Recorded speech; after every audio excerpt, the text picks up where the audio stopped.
প্রাণঘাতী হৃদরোগ অল্প বয়সেও যে কতটা ভয়ানক হতে পারে তার এক বাস্তব উদাহরণ আব্দুল জলিল। ৩৪ বছর বয়সী এই তরুণ গত নভেম্বর মাসে চাকরির জন্য স্বাস্থ্য পরীক্ষায় জানতে পারেন তার হৃদযন্ত্রের একটি মারাত্মক সমস্যা, টাইপ এ অ্যাওর্টিক ডিসেকশন। সেই সাথে ছিল মারাত্মক অ্যাওর্টিক রিগার্জিটেশন, যেখানে তার অ্যাসেন্ডিং অ্যাওর্টার ডায়ামিটার ছিল 10 সেন্টিমিটার। এটি হৃদরোগের এক বিপজ্জনক অবস্থা, যেখানে জীবন নাশের ঝুঁকি থাকে যে কোনো সময়। জীবন মৃত্যুর সন্ধিক্ষণে তিনি বিভিন্ন হসপিটাল ঘুরে শেষ পর্যন্ত আশ্রয় নেন শিপ ইন্টারন্যাশনাল হসপিটালে। পরে এখানে আসছি, আসার পরে ইসিবাসী স্যার আমাকে বলল আমার বাসকুলারের সমস্যা, বাসকুলার এটা ফুলে দিয়ে ফাটি গেছে, ফাটি যেয়ে ব্লাড লিক হইয়া বাল্ব ড্যামেজ হয়ে গেছে, আর পুরো টোটাল আর্টস রিভার্স করছে। জাপানি এবং বাংলাদেশি ডাক্তারদের সম্মিলিত প্রচেষ্টায় সফলভাবে সম্পন্ন হয় হার্টের জটিল operation, ascending aorta and hemi arch replacement, aortic root replacement with mechanical valve. এই জটিল অপারেশনের সার্জিক্যাল টিমের নেতৃত্বে ছিলেন ৩০ বছরের অভিজ্ঞ বিশিষ্ট জাপানি কার্ডিওভাস্কুলার সার্জন অধ্যাপক ডাক্তার কাজুকি ইশিবাশি। আরও ছিলেন জাপানি cardiovascular surgeon doctor Mamika Motokawa. টিমে আরও যুক্ত ছিলেন বাংলাদেশের cardiovascular surgeon doctor ASM Shariful ইসলাম।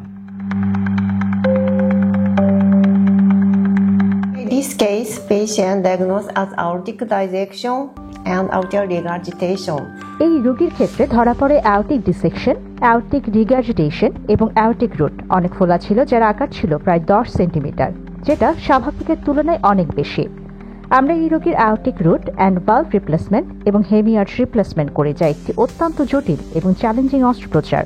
এমনকি জাপানের মতো দেশেও এই ধরনের অস্ত্রোপচারে মৃত্যুর হার প্রায় 20% কাছাকাছি।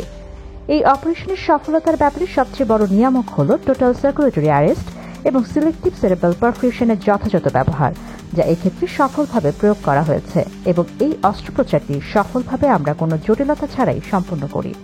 অস্ত্রোপচারের পরবর্তী সময়কাল ছিল সম্পূর্ণ স্বাভাবিক এবং অপারেশনের 10 দিন পর সুস্থ হয়ে রোগী হাসপাতাল থেকে বাড়ি ফিরে যায়। মেডিকেল সায়েন্সে উৎকর্ষতার শীর্ষে থাকা দেশগুলোর অন্যতম হল জাপান। আর চিকিৎসা ক্ষেত্রের অন্যতম অ্যাডভান্স অ্যান্ড সফিস্টিকেটেড ব্রাঞ্চ হচ্ছে কার্ডিয়াক এবং অ্যাওর্টিক সার্জারি। আমাদের এই শিপ ইন্টারন্যাশনাল হসপিটালে 2জন দক্ষ জাপানিজ কার্ডিয়াক সার্জন এবং অ্যাওর্টিক সার্জন কর্মরত রয়েছেন, যাদের রয়েছে বিগত 3 দশকের বেশি অভিজ্ঞতা, যাদের মাধ্যমে আমাদের দেশের রোগীরা যথাযথ কার্ডিয়াক সার্জারি এবং জটিল অ্যাওর্টিক সার্জারি সেবা পাচ্ছেন। দক্ষতার নিরিখে জাপানিজ কার্ডিয়াক সার্জনরা সারা বিশ্বেই সমাদৃত। এর সাথে যুক্ত হয়েছে জাপানিজ ওয়ার্ল্ড স্ট্যান্ডার্ড ইকুইপমেন্টস এবং স্ট্রিক্ট স্টেরিলিটি প্রোটোকল, যার ফলে আমাদের অপারেশনের রোগীরা অপারেশন পরবর্তী ইনফেকশন সংক্রান্ত জটিলতায় একদম ভোগে না বললেই চলে। আর যে দিকটি বিশেষভাবে উল্লেখযোগ্য সেটি হচ্ছে জাপানিজ সার্জনদের রোগীদের প্রতি অসীম মমত্ববোধ এবং দায়িত্ববোধ, যার ফলে অপারেশনের পরবর্তী সময়ে তাদের নিবিড় পরিচর্যা এবং যথাযথ চিকিৎসায় আমাদের হাসপাতালে অ্যাওর্টিক সার্জারির মতো জটিল অপারেশনের পরবর্তী জটিলতার হারও অনেক কম।